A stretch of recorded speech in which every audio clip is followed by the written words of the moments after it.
Alright, sickle cell anemia and allele fixation by me.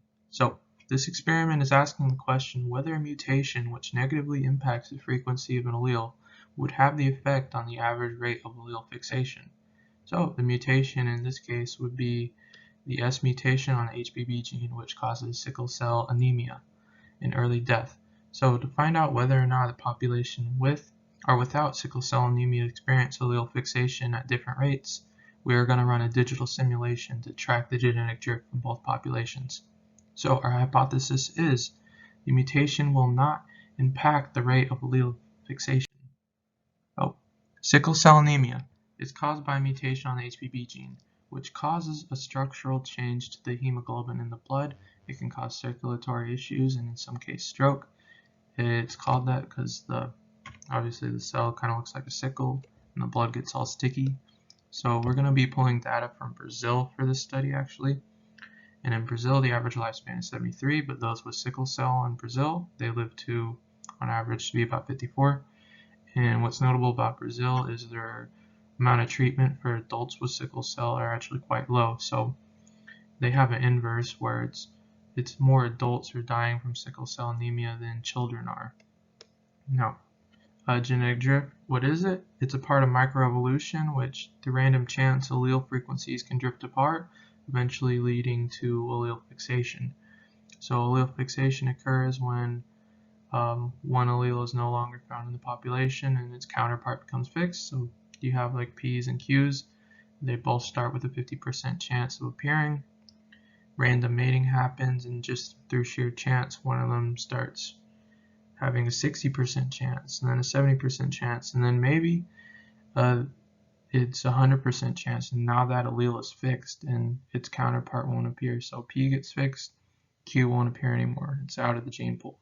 So this experiment is looking at the sickle cell mutation and its possible influence on genetic drift. So our materials, this one's easy. I'm going to use a computer. I used a laptop, and we're going to need spreadsheet programming. So I used Excel. You can use Google Slides, anything with a spreadsheet really.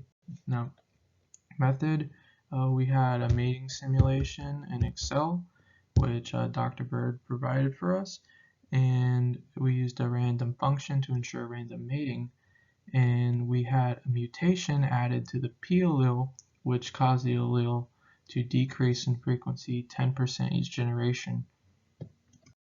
So, sickle cell. It's a structural change. I don't believe it's a change in size. It's just a change in shape. So the size is 6 to 8. I believe that's nanometers. And it's called sickle cell anemia, and it's also called sickling disorder. So I found the population with sickle cell had a larger standard deviation on average, though it still did reach allele fixation a lot quicker than its non-sickle cell population counterparts. And I saw figures as low as 8, but I only recorded the figure as low as 12 generations to allele fixation, where the non-sickle cell population, the lowest I saw was like 22 until allele fixation. So stark difference there. So looking at the numbers, these two graphs are instances of allele fixation in both the mutated and non-mutated populations. So these two graphs show the typical fixation rates for the two populations. These were pretty average graphs, that's why I picked them.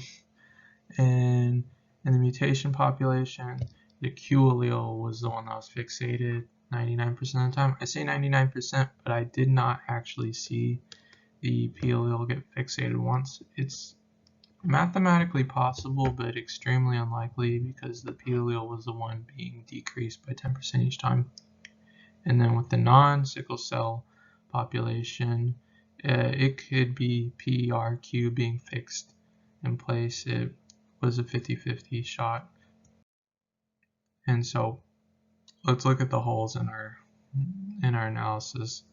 The study used sickle cell numbers for Brazil, which has a much different relationship with sickle cell disease than, say, a country like the US. And this data is not applicable to everybody, to everywhere in the world because of that.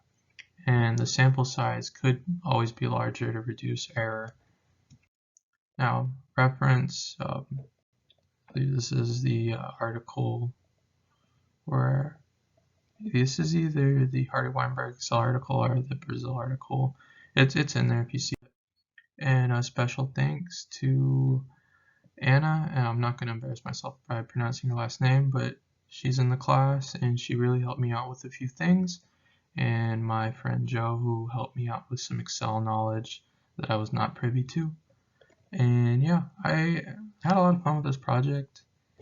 I wish I had the time to do a larger data set. That was the main thing I wish I did.